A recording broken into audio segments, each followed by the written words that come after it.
Olá a todos, meu nome é Yuri Brandão, nós somos do Mundo Prepa da UOS e a gente veio aqui passar um pouco do que a gente está construindo dentro do nosso universo da preparação física.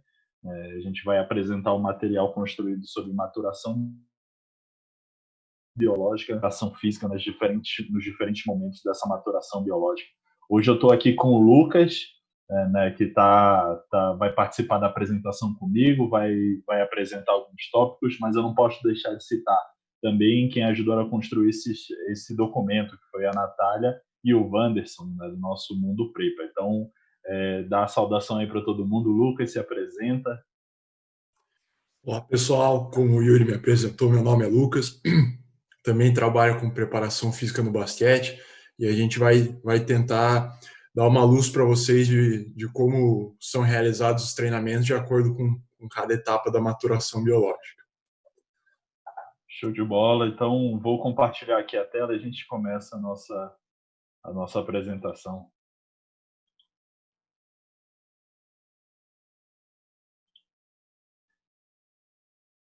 Beleza, então a gente vai começar falando sobre a preparação física no basquetebol em diferentes fases da maturação biológica. Já de início, eu queria deixar destacado aqui, né, que a gente já tem um documento falando sobre a maturação biológica, sobre conceitos da maturação biológica e como avaliar, né, essa maturação biológica dos atletas da categoria de base. Então, é bem legal a gente dar uma observada nesse documento e usar o documento da preparação física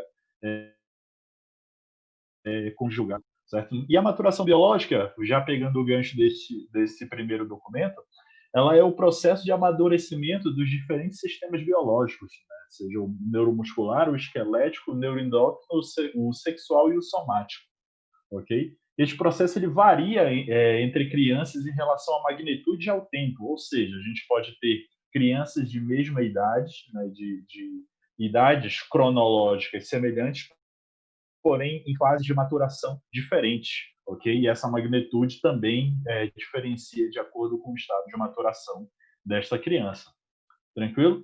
Então, a maturação biológica, como nesse quadro que está apresentado no nosso primeiro documento, a gente tem os indicadores, né, de maturação somática utilizados na avaliação de jovens atletas. Os indicadores são a idade no PVC, né, no pico de velocidade de crescimento em estatura, e o percentual da estatura adulta, né, que eles medem o timing desse, né, dessa maturação e o status dessa maturação. Porém, a gente vai se prender em dois tópicos, certo? Que exatamente a idade no PVC, ok? E que ela serve de base para a nossa prescrição do treinamento. Então, toda vez que a gente for falar de alguma capacidade física, a gente vai estar se relacionando no momento da idade do PVC, né, no PVC, e a gente vai, a partir dali, prescrever o treinamento de alguma capacidade física, e até mesmo para diferentes momentos dessa capacidade física, a gente vai ter intervenções diferentes, porém com uma sensibilidade maior em determinados momentos, uma sensibilidade menor em outros momentos, porém deve ser treinado no decorrer dessa fase inicial desse atleta jovem, ok? Então, na preparação física e maturação, a gente vai ter um momento de maior sensibilidade, né, dentro dessas fases de treinamento, que é um momento onde melhor se desenvolve determinada capacidade física, como trabalhar de modo isolado e em conjunto com o técnico, né? Então, porque é importante esse fator que técnicos que não têm preparadores físicos juntos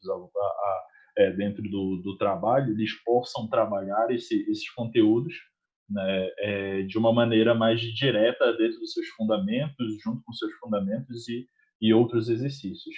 E aqui a gente vai abordar as seguintes capacidades físicas, que são a flexibilidade, a coordenação motora, a velocidade, a capacidade cardiorrespiratória e a força. São capacidades físicas bem vincadas no basquetebol e com relações muito boas com o desempenho físico desses atletas. Tá? Então, só para deixar claro, a gente tem os momentos de maior sensibilidade, e aqui nesse quadro a gente apresenta quais são os momentos de maior sensibilidade das capacidades que a gente citou. Então, por exemplo, a flexibilidade, ela tem um maior momento de desenvolvimento durante a fase do PVC, né? Durante o pico de velocidade de crescimento. não quer dizer que ela não deva ser estimulada, mas ela deve ser mantida estímulos mínimos, né, para uma manutenção, no caso do após, ou para um aprendizado, no caso do pré, né? Assim como a força também, que acontece que sua maior sensibilidade no momento após o pico de velocidade de crescimento, mas ela deve ser trabalhada, né, nos outros momentos, para que ocorra esse desenvolvimento e esse aprendizado. A velocidade, a gente já vê que ela deve ser trabalhada durante os 3 momentos, né? E aí a gente vai explicar lá na frente o porquê que ela deve ser trabalhada nesses 3 momentos. A capacidade cardiorrespiratória no momento durante e a coordenação motora no momento pré, né, que é o momento de maior sensibilidade para esse aprendizado motor. No entanto, ele deve ser estimulado com uma maior ênfase durante o pico de velocidade de crescimento devido a alterações morfofuncionais, né? Então, o crescimento, a mudança de estatura, a mudança de peso, né? O aumento da força muscular, isso tudo influencia dentro da coordenação motora e ela deve ser trabalhada no momento, né, com uma maior ênfase também no momento durante e deve ser mantida com estímulos mínimos para uma manutenção no momento após, certo?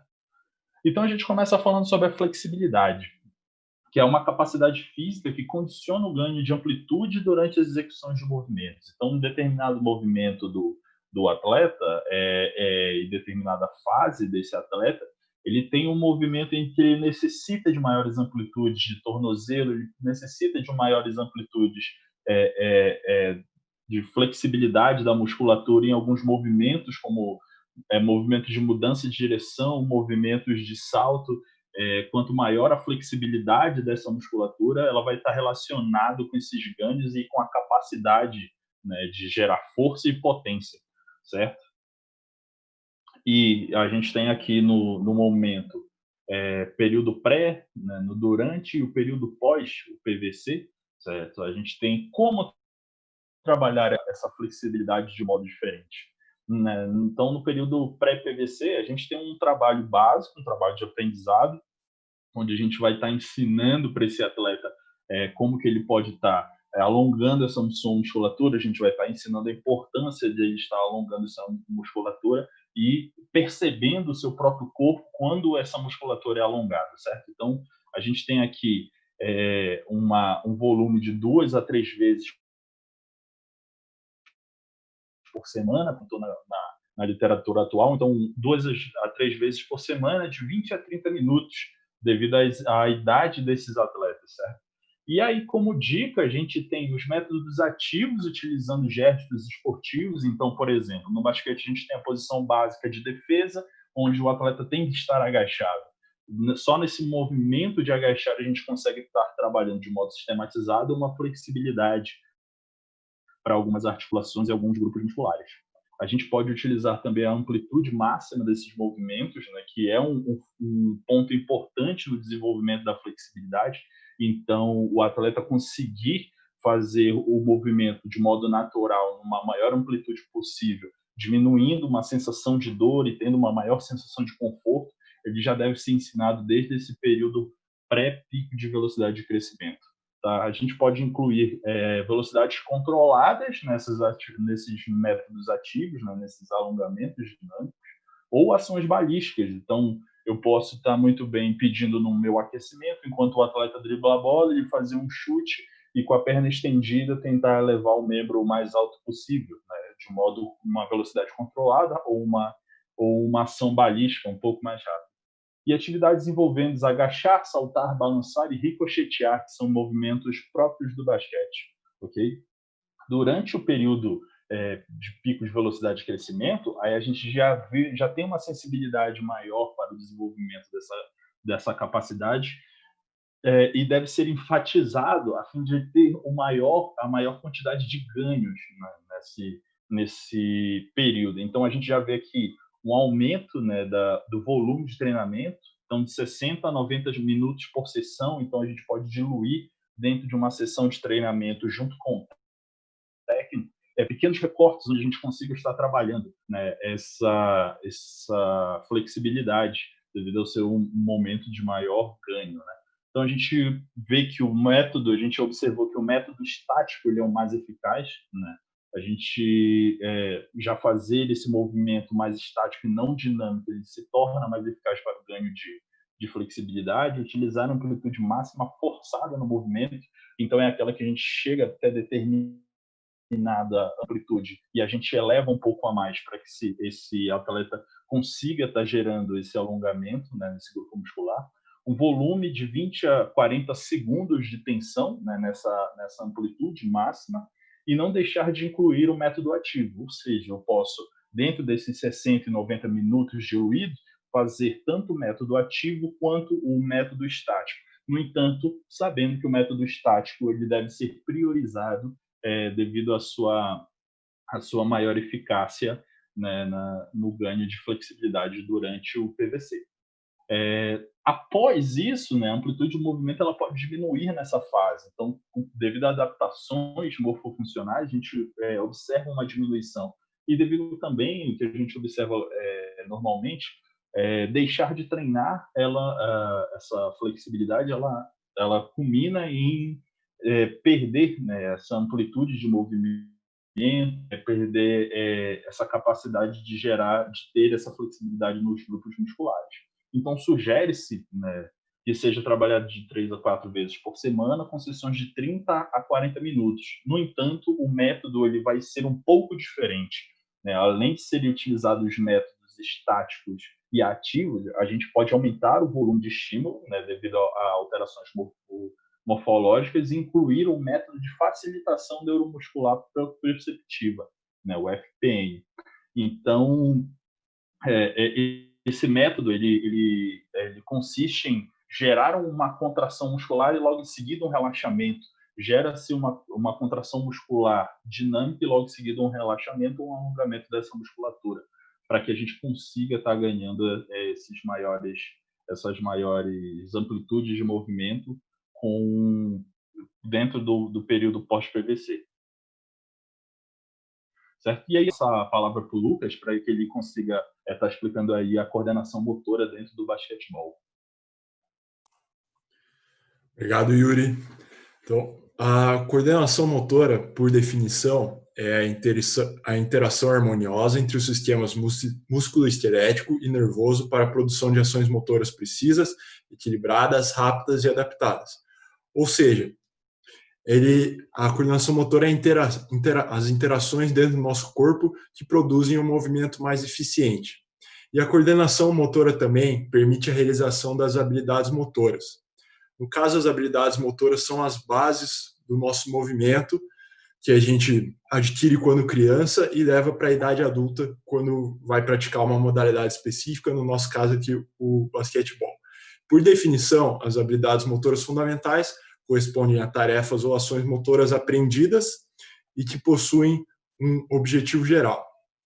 Esse triângulo que vocês podem ver aqui na tela é um modelo teórico que explica um pouco sobre como ocorre o desenvolvimento motor, como a criança desenvolve o movimento dela. Então, ele é baseado em 3 restrições diferentes, né, que correspondem aos vértices do triângulo. A primeira são as restrições do indivíduo, a segunda, as restrições do ambiente, e a terceira, as restrições da tarefa. E o que são essas restrições? São fatores que moldam o movimento do indivíduo. Então, por exemplo, as restrições do individuais são divididas em estruturais, que são as relacionadas ao corpo da criança, do atleta, e elas podem ser a altura, peso, a força dessa criança, desse atleta, e as restrições funcionais, que são mais relacionadas ao comportamento psicológico, por exemplo, a motivação, o medo, a capacidade de atenção. Já as restrições ambientais, elas são bastante inespecíficas da atividade. São bem globais, elas são socioculturais e correspondem, por exemplo, ao clima do ambiente, a estrutura que essa criança tem para praticar ou não basquetebol, se ela tem um professor capacitado ou não. e as restrições da tarefa são as que nós mais podemos intervir. Elas correspondem às metas, às regras do jogo, atividades ou material que você utiliza para realizar as tarefas motoras. Pode passar, Yuri, por favor. Esse é um outro modelo teórico que explica como o desenvolvimento motor, como as habilidades motoras acontecem ao longo do tempo. Então, as fases mais interessantes para a gente são as fases do movimento fundamental, que ocorre ali, como vocês podem ver, dos 3 anos até os 7 anos, e as fases do movimento especializado, que ocorrem dos 7 aos 10 anos, elas iniciam e vão até os 14 anos, até o final da adolescência. Depois, na idade adulta, vai ocorrer a utilização desses ganhos de habilidades motoras no decorrer da vida, no caso, para utilização recreativa ou para utilização competitiva dentro do basquetebol. Pode passar. Desculpa. Pode voltar uma, Yuri. Esqueci de falar um negócio importante. Então, exemplos de habilidades motoras fundamentais que podem estar relacionadas com o basquetebol futuramente é o jogar a bola, arremessar, realizar o passe, né? Não na maneira específica do basquete, mas de uma maneira ampla que pode ser utilizada em outras modalidades também. Recepcionar, as habilidades de locomoção que podem ser correr, saltar, e até outras habilidades de manipulação da bola, como driblar, elas estão dentro das habilidades motoras fundamentais. Já as habilidades motoras especializadas, elas são como se fossem fundamentos específicos do basquete, que pode ser o deslocamento de defesa, no caso das habilidades de locomoção, ou no caso das habilidades de manipulação de objetos, pode ser o arremesso, realizando o molde da maneira específica, né, da maneira adequada, a técnica perfeita do passe, ou a técnica do drible, entre outras habilidades especializadas. Agora sim. Então, aqui tem os 3 períodos, né, em que eu vou diferenciar em como você pode trabalhar a coordenação motora nesses 3 períodos. Então, o período pré-pico de velocidade e crescimento é a fase que é uma fase ótima para você otimizar o ganho do repertório motor geral, desenvolver essas habilidades motoras fundamentais que eu comentei, porque é um período sensível, então as crianças têm muita facilidade de desenvolver as habilidades motoras fundamentais nesse tempo. Então é importante que nas tarefas, nos treinos, nas aulas, sejam priorizadas as atividades motoras variadas e oportunizar tarefas que façam com que essas habilidades motoras ocorram, né? Tarefas de locomoção, tarefas que tenham passe, mas tudo priorizando uma forma lúdica, né? Para as crianças brincarem, se divertirem e continuarem motivadas para a prática.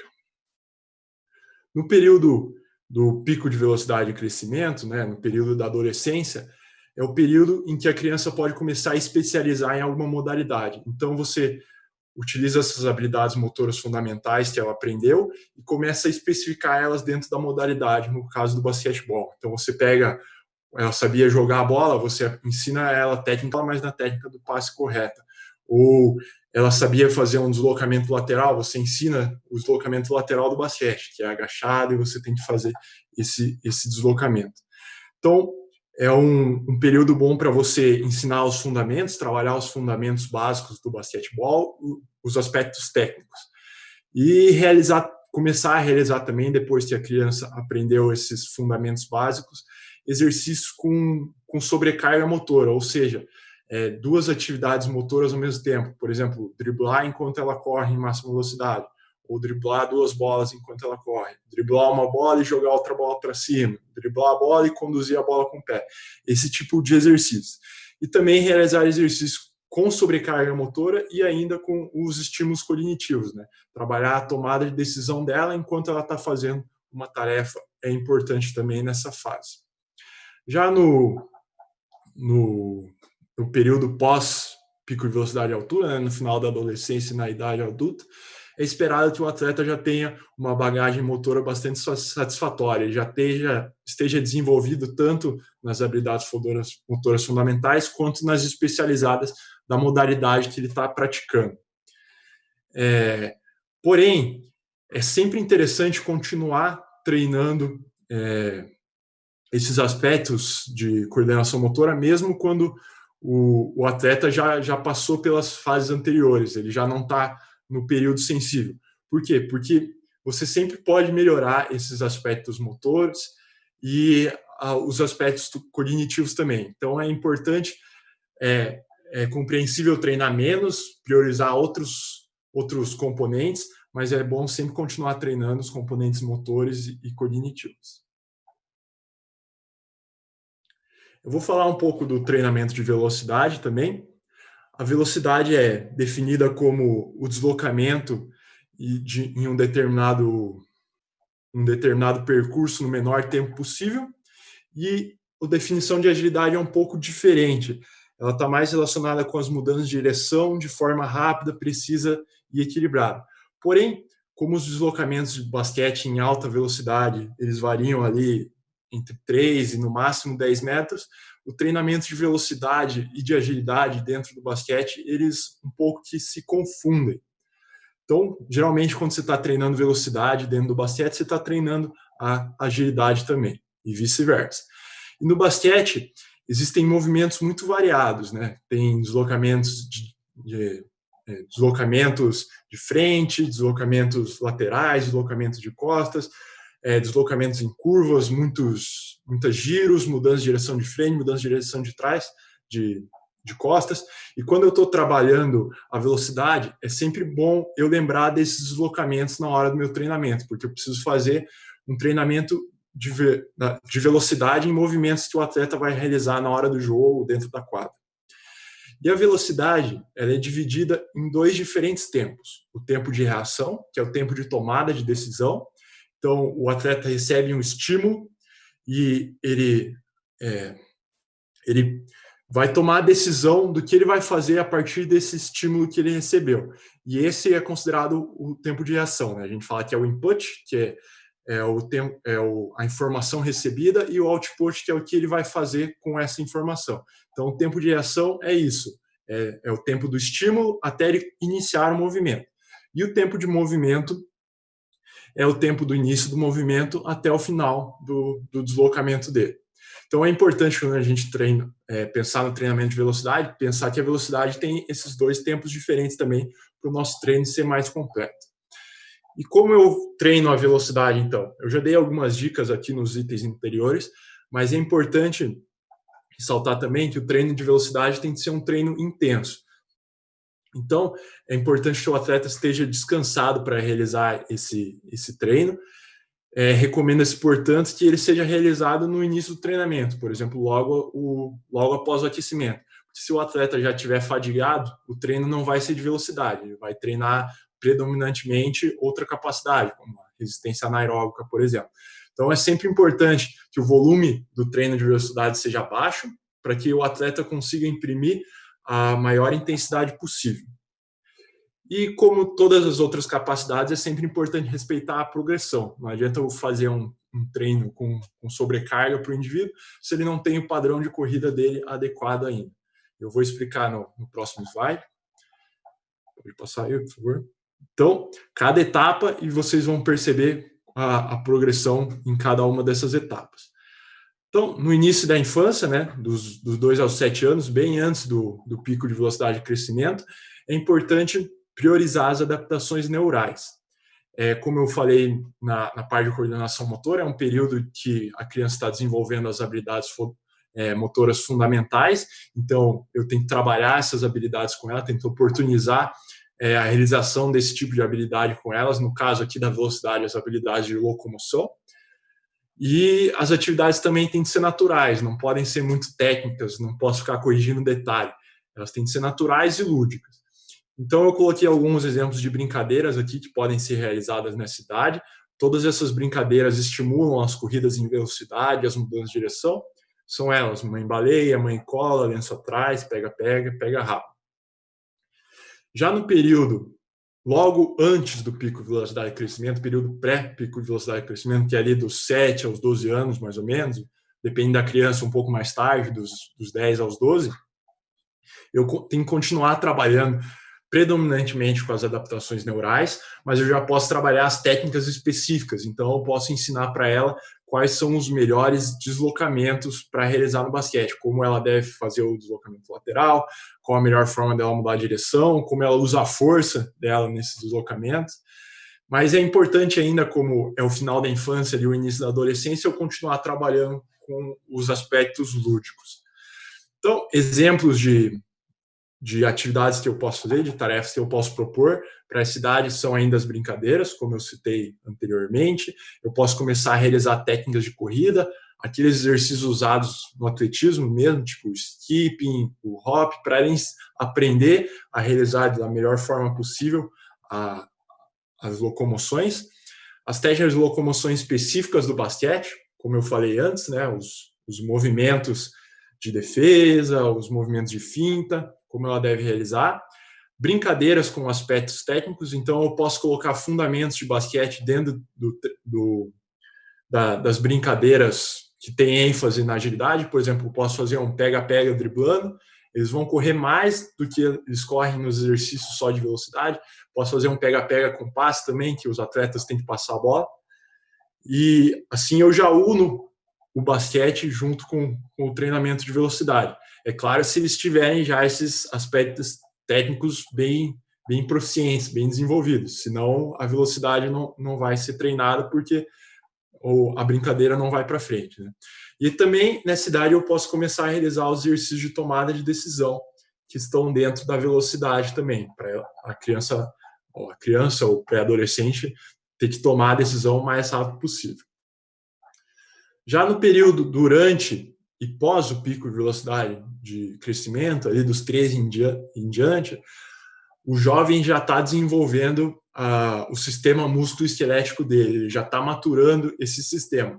Então, eu vou unir as adaptações neurais junto com a potência, com a força e a velocidade desse atleta.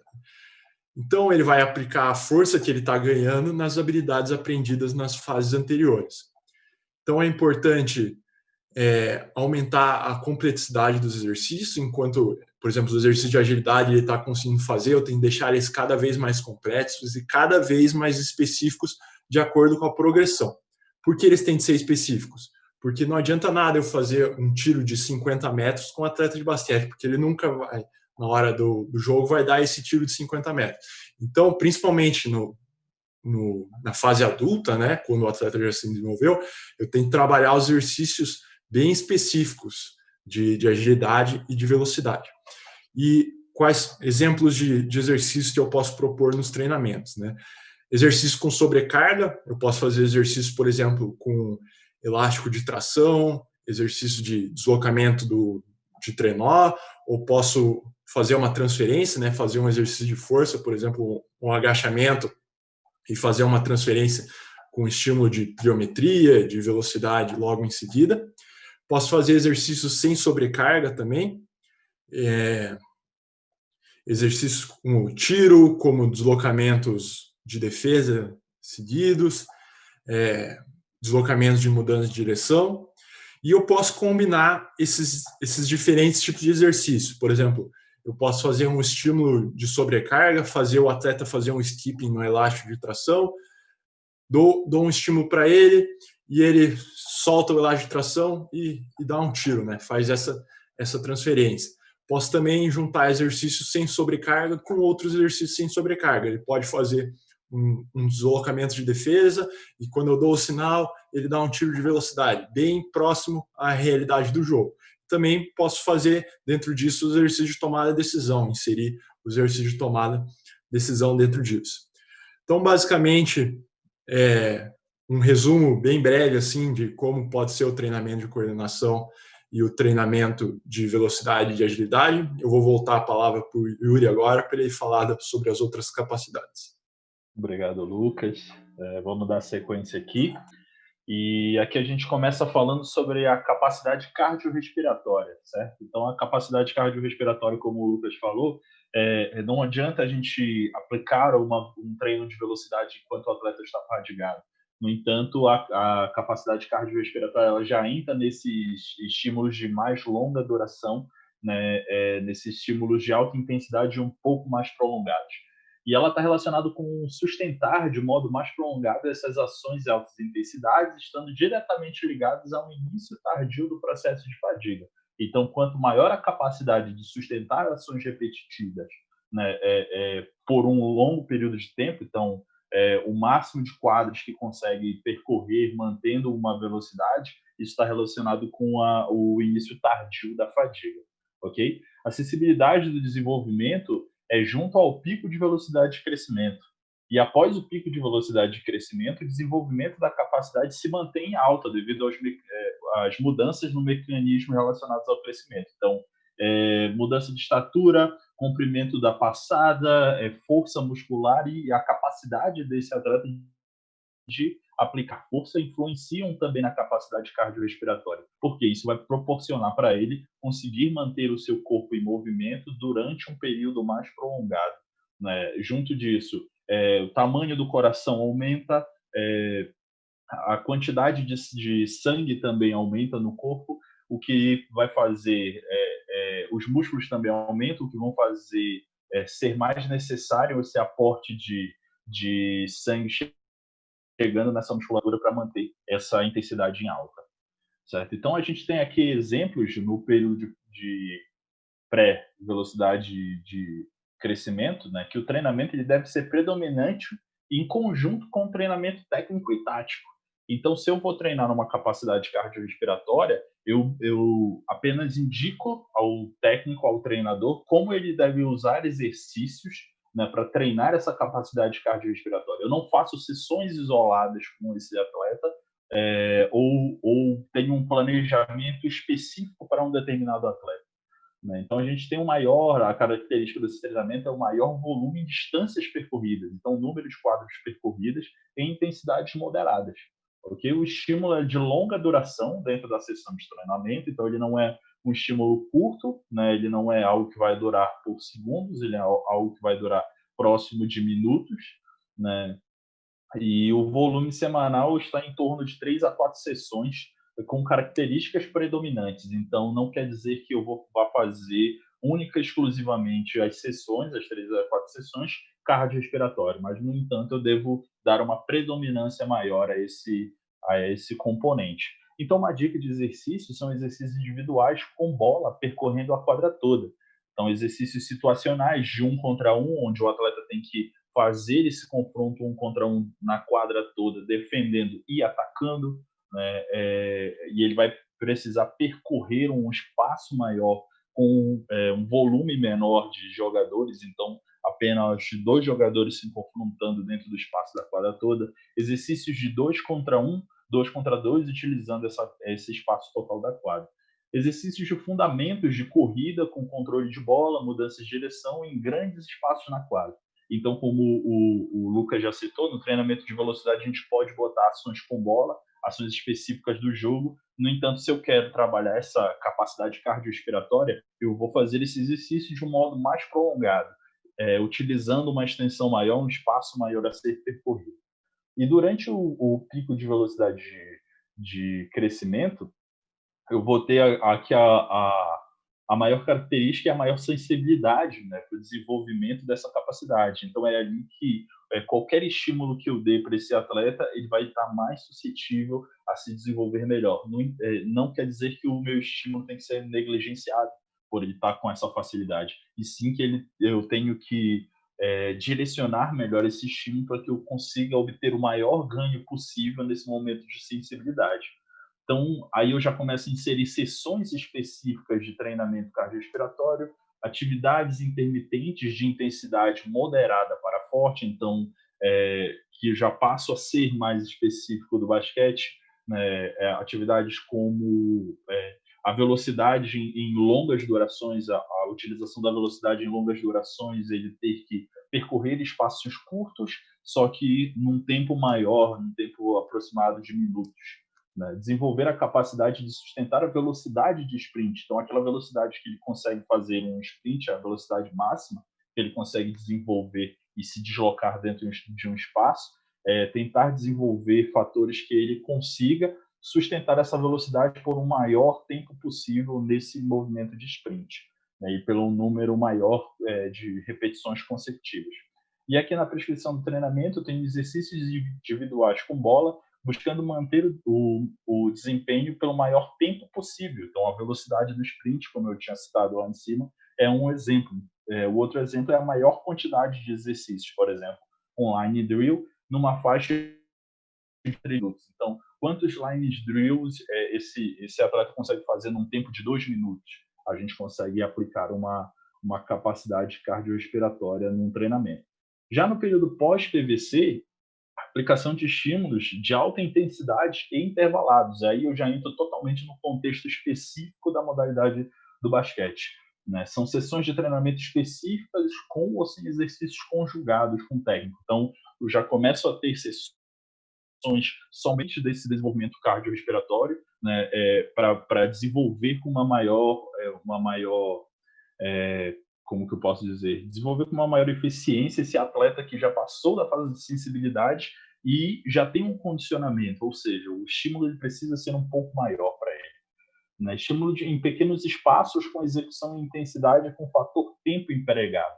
Então, eu posso indicar, né, como exercício, esse atleta fazer um determinado um X quadras em um determinado tempo, né? Onde seja uma tarefa desafiadora para ele e ele tenha que se exigir ao máximo para conseguir cumprir essa tarefa. Então, é um estímulo que pode ser aplicado no pós-PVC. Estímulos repetidos de intensidade forte e muito forte, ou seja, já chega próximo à exaustão desse atleta. Então, a dica de exercícios são exercícios que contêm de um ataque ou defesa consecutivos. Né? Então, por exemplo, 1 contra 1 meia quadra, onde o atacante, logo após a ação ofensiva, ele realize uma ação defensiva consecutiva. Então, quanto mais eu conseguir sustentar essa atividade de realizar uma ação ofensiva e logo em seguida uma defensiva por um maior tempo, eu estou conseguindo trabalhar de modo mais intenso esse conteúdo cardiorrespiratório. E exercícios de 2 contra 2 mais 1, onde um atleta está chegando atrasado ali para atacar ou defender, né? Com reposição de defesa e contra-ataque consecutivo. Então, são atividades intermitentes, onde esse atleta vai exigir uma máxima intensidade, uma intensidade forte, muito forte, para que ele consiga cumprir essa tarefa, certo? E já chegando aqui no final, próximo de finalizar, a gente vai entrar num conteúdo que ele ainda é um pouco ele ainda é um pouco debatido, né, de como a gente pode estar treinando na infância, na categoria de base, esse treinamento de força. Né? Então, o conteúdo força ele é super importante para a modalidade do basquete. Ele está relacionado com outros conteúdos, por exemplo, a força máxima de um atleta define a força explosiva que ele vai ter, certo? E maiores níveis de força muscular eles promovem um menor risco de lesões com grandes magnitudes. Então, por mais que o atleta tenha essa lesão, mas ele seja um atleta que tenha uma capacidade de produzir força alta, ele vai ter uma diminuição na magnitude dessa lesão. Né? O pós-PVC é o período de maior sensibilidade para o desenvolvimento da força muscular, devido a fatores hormonais e a fatores morfológicos desse atleta.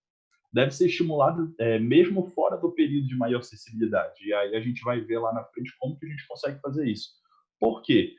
Deixar para treinar o atleta, deixar para treinar força com esse atleta somente no momento de sensibilidade, a gente vai estar tirando dele conteúdos que são importantes para quando chegar nessa acessibilidade. Por exemplo, a execução de um movimento de modo mais correto,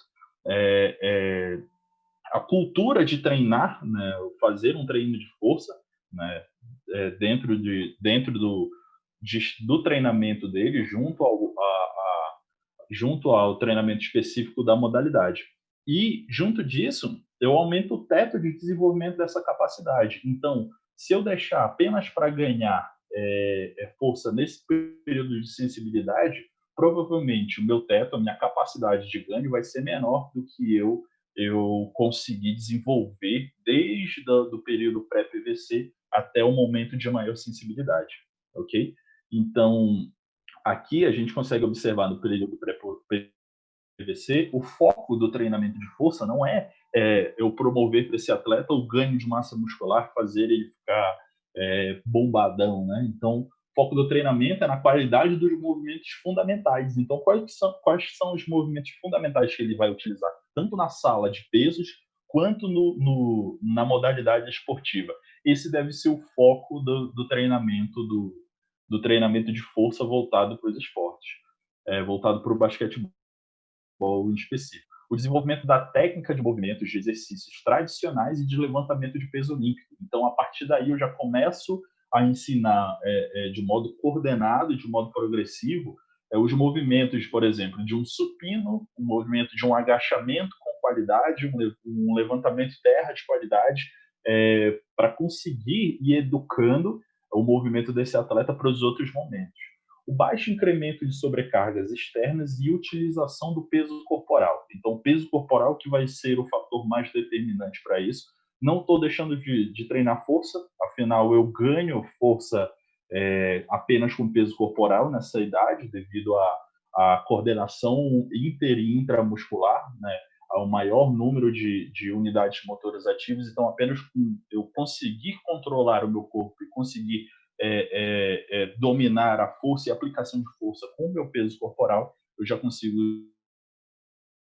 desenvolver força. E a dica que a gente dá na prescrição é que o foco do treinamento, né, o foco dos exercícios em exercícios gerais e funcionais.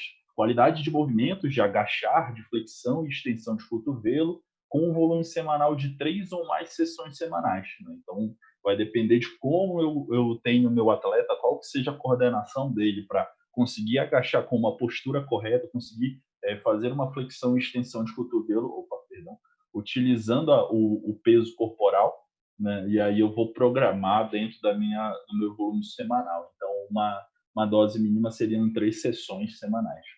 A melhoria da força geral e controle funcional do corpo. Então, eu saber correr, né, com uma maior qualidade, que vai influenciar no treinamento de velocidade, no treinamento cardiorrespiratório, eu conseguir agachar, fazer força para abaixar para o salto e fazer força para me projetar para cima, que tem que ser os conteúdos básicos, os conteúdos direcionados no período pré-PVC. E o volume de intensidade de 1 a 3 séries de 8 a 10 repetições. Então, a gente vê que são cargas muito submáximas com peso corporal, né, para conseguir realizar 8 a 10 repetições. Durante o PVC, a gente já começa com uma progressão de treinamento. Então, a introdução de cargas externas nos movimentos fundamentais, e aí, quando a gente desenvolve essa qualidade de movimento no período pré-PVC, a gente passar, né, para o período durante pré-PVC, a gente já vai ter a capacidade desse atleta de realizar esse movimento com a sobrecarga externa, né, esse movimento fundamental, seja de supino ou seja de agachamento, com qualidade também com cargas externas, com essa sobrecarga, certo? Então, o desenvolvimento da capacidade de suportar essas cargas dentro de movimentos básicos. Se a gente pula essa etapa, uma etapa de aprendizado desses movimentos básicos, quando a gente incrementa uma sobrecarga, a gente consegue observar atletas que não sabem sequer aplicar a força para mover essa sobrecarga externa. E aí aqui a gente já observa também o aumento da intensidade do exercício. Na prescrição, a gente tem como fatalização de movimentos fundamentais com a sobrecarga. Então, eu vou continuar prezando para essa qualidade, no entanto, aplicando uma sobrecarga externa. Aumentar a sobrecarga apenas após a qualidade do movimento com a carga ser adquirida. Então, a técnica precede a carga. A gente só vai conseguir dar essa sobrecarga externa com o movimento com a qualidade adquirida.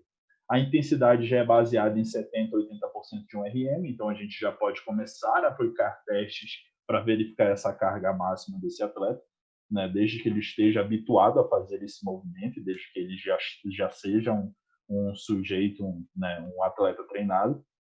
E o volume de sessões deve ser de 2 a 3 sessões, né, de 2 a 3 séries, perdão, com 6 a 8 repetições, para eu conseguir, associado a esses 70% e 80% de um RM, gerar um ganho de força na musculatura desse atleta.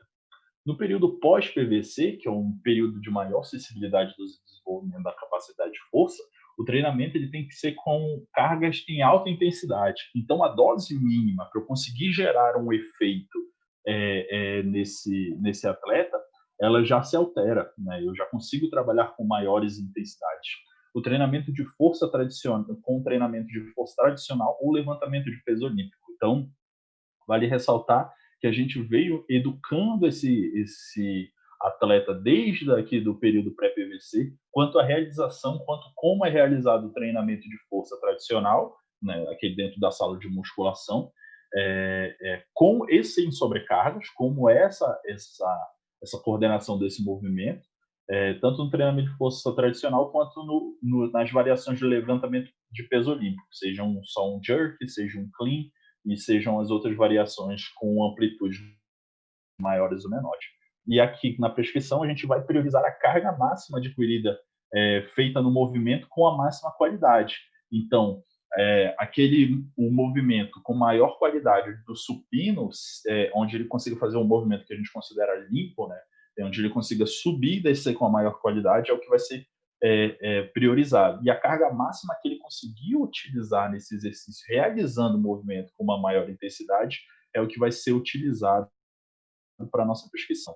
Essa intensidade ela já vai ser baseada de 70% a 100% da capacidade máxima. Né? Então, a gente já pode aumentar um pouco mais essa intensidade e diminuir um pouco o volume de 3 a 4 séries para de 1 a 6 repetições, visando esse desenvolvimento.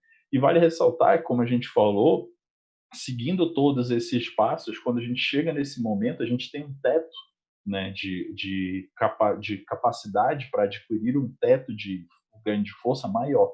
Por quê? Porque aqui eu já vou me preocupar, né, mais em como eu vou planejar e dividir esse treino do que ensinar o movimento. Né? Não vou precisar estar dando passos para trás para como ensinar esse movimento. No entanto, a gente tem situações em que os professores ou técnicos não têm acesso à sala de peso, né? Ele não tem essa disponibilidade de fazer sala de peso. A gente pode sempre, então, por exemplo, se aqui durante o PVC eu priorizo a realização de movimentos fundamentais com sobrecarga, eu posso utilizar a bola como uma sobrecarga. Eu posso pedir para um atleta realizar um passe de peito em uma determinada distância para o outro atleta e, como sobrecarga, pedir para ele ir avançando essa distância e tentar manter essa qualidade de movimento. Para manter essa qualidade de movimento em uma distância maior, tendo que projetar a bola numa distância maior, vai exigir dele mais força. E fazer exercícios associados não só para passe, como para saltos, para agachamento e outras qualidades físicas, outras capacidades físicas dentro dessa falta de disponibilidade em uma sala de musculação, certo? E para finalizar, as nossas considerações finais, que a gente colocou dentro do nosso documento, é que o trabalho de preparação física tem um papel fundamental no desenvolvimento do atleta a longo prazo, dentro do processo de tornar o atleta apto fisicamente para desempenhar os movimentos funcionais do esporte. Então, o nosso trabalho não é só visar que esse atleta ganhe massa muscular, que esse atleta seja um cara com baixo percentual de gordura, mas que ele consiga, a partir disso, tendo isso como meio, realizar os movimentos funcionais do esporte, seja um deslocamento em velocidade, um salto mais alto, né, com uma melhor qualidade.